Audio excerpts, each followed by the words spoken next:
राज्यामध्ये पुन्हा एकदा महायुती सरकार सत्तेमध्ये आल्यानंतर मुख्यमंत्री देवेंद्र फडणवीसांनी धोरणात्मक कार्यक्रम हाती घेतला होता। आता सर्व मंत्र्यांच्या खात्यांच्या 100 दिवसांच्या कारभाराचा निकाल लागलेला आहे। मुख्यमंत्री देवेंद्र फडणवीस यांनी हा निकाल जाहीर केलाय। पहिल्या 100 दिवसाच्या कारभारामध्ये कोण पास झालंय, कोण नापास झालंय, बघूया या सविस्तर रिपोर्टमध्ये।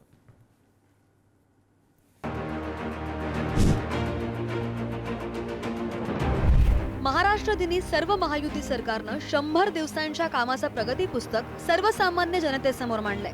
खुद्द मुख्यमंत्री देवेंद्र फडणवीसांनी सर्व मंत्र्यांच्या खात्यांच्या कारभाराचा निकाल जाहीर केलाय। यामध्ये मंत्री अदिती तटकरे यांच्या महिला आणि बाल विकास विभागाने 100 पैकी 80 गुणांसह पहिला क्रमांक पटकावलाय। महिला व बाल विकास विभाग 80%, सार्वजनिक बांधकाम विभाग 77.95%, कृषी विभाग 66.15%, ग्रामविकास विभाग 63.85%, परिवहन आणि बंदरे विभाग 61.28%। देशाचे सरकार आणि महाराष्ट्राचं सरकार, मोदींचं सरकार आणि देवेंद्र फडणवीस सरकार, हे दोन सरकार, डबल इंजिन सरकार, जे काही शासनाच्या योजना आहेत किंवा योजना करावयाच्या आहेत त्या व्यवस्थितपणे पार पाडण्याकरता आमचा प्रशासन आणि शासन मिळून आम्ही महाराष्ट्राची सेवा करू। महाराष्ट्राच्या जनतेने आम्हाला बहुमत दिलं आहे। शेवटी आमच्यावर मताचं कर्ज आहे। मतदान जरी आम्ही घेतलं पण कर्ज घेतलेलं आहे आणि हे मताचं कर्ज इमानदारीने काम करून जनतेला त्या ठिकाणी 5 वर्षात दिलेले शब्द आम्ही पाळू। आपापसातल्या झगड्यामध्ये, संघर्षामध्ये महाराष्ट्र किती कमजोर झालाय।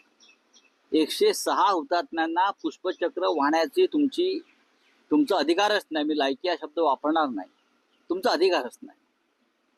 हा 106 हुतात्म्यांच्या स्वप्नातला महाराष्ट्र 3 वर्षात खतम करून टाकला यांनी। हा महाराष्ट्र दिल्ली पुढे झुकणारा आणि व्यापाऱ्यांना विकला गेलेला हा महाराष्ट्र निर्माण केला। राज्यातील एकूण 48 विभागांच्या प्रगतीचा आढावा घेण्यात आला।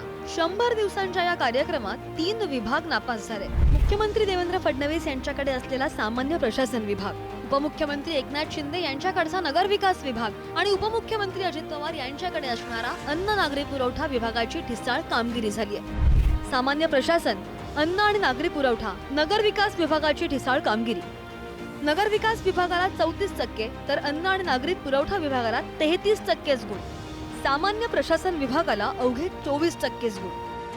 आम्ही 100 दिवसात तुम्ही कार्यक्रम बघा, प्रत्येक खात्याचा कार्यक्रम चालू आहे, प्रत्येक विभागवार, आणि कोणत्याही कामामध्ये मागे नाही। आणि याचा फक्त घोषणा करणे आणि थांबणे असतलं नाही, तर मुख्यमंत्री आणि उपमुख्यमंत्री महोदय हे यांचा सर्व आढावा घेत आहेत। दर आठवड्याला आमच्या आढावा बैठका होत आहेत।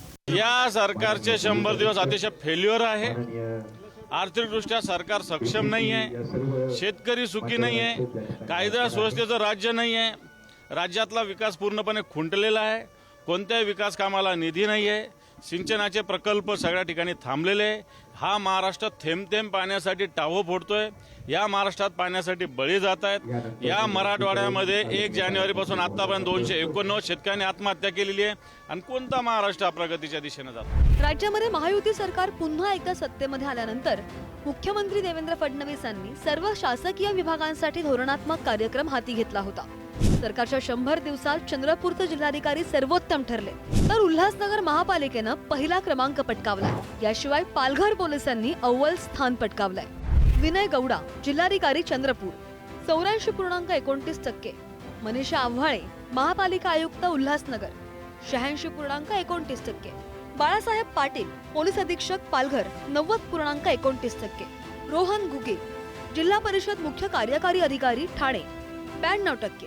कार्यालयामध्ये सोयीसुविधा, येणाऱ्या अभ्यागतांसाठी चांगल्या सुविधा, त्याच्यानंतर आपला पूर्ण कार्यालयीन प्रक्रियामध्ये ई-ऑफिस वापर करणे, त्याच्यामध्ये अत्याधुनिक तंत्रज्ञानाचा वापर, AI चा वापर प्रशिक्षणामध्ये, याच्या व्यतिरिक्त गुंतवणूक, इन्व्हेस्टमेंट कसा प्रोत्साहन देणे आणि overall ease of doing business कसा डिस्ट्रिक्टमध्ये वाढवणे।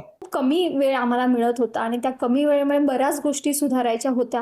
तर मला माझ्या टीमचं फार कौतुक आहे। माझ्या सगळ्या अधिकारी, कर्मचारी, अगदी वर्ग 4चे कर्मचारी पण त्यांनी खूप मेहनत त्याच्यामध्ये घेतलेली आहे। आणि हा जो बदल आहे तो फक्त मला वाटते क्रमांकापुरता नाही, तर सिटीच्या म्हणजे आपल्या नागरिकाच्या प्रत्येक घरामध्ये हा आपल्याला दिसून येतो। टीम वर्क म्हणून काम करताना ज्यावेळेस एखाद्या गोष्टीला महाराष्ट्राच्या प्रमुखाकडून, सर्वोच्च स्थानाकडून ज्यावेळेस शाबासकीची थाप मिळते, त्यावेळेस खरोखरच काम करण्याचा उत्साह हा नक्कीच वाढतो. त्यामुळे हा जो प्रथम क्रमांक आलेला आहे ते आमच्यासाठी अत्यंत आनंदाची गोष्ट आहे. मुख्यमंत्री देवेंद्र फडणवीस यांनी पदभार स्वीकारताच 100 दिवसांची कार्यालयीन सुधारणा मोहीम हाती घेतली होती. यामध्ये सर्व कार्यालये ऑनलाईन, नागरिकांच्या तक्रारींचं तत्काळ निवारण करणं, झिरो पेंडन्सी आदी कार्यक्रमांचा समावेश होता. मुख्यमंत्री देवेंद्र फडणवीसांच्या या मोहिमेचा सर्वसामान्यांना फायदा होत असल्याचं दिसून येत आहे. ब्युरो रिपोर्ट, पुढारी न्यूज.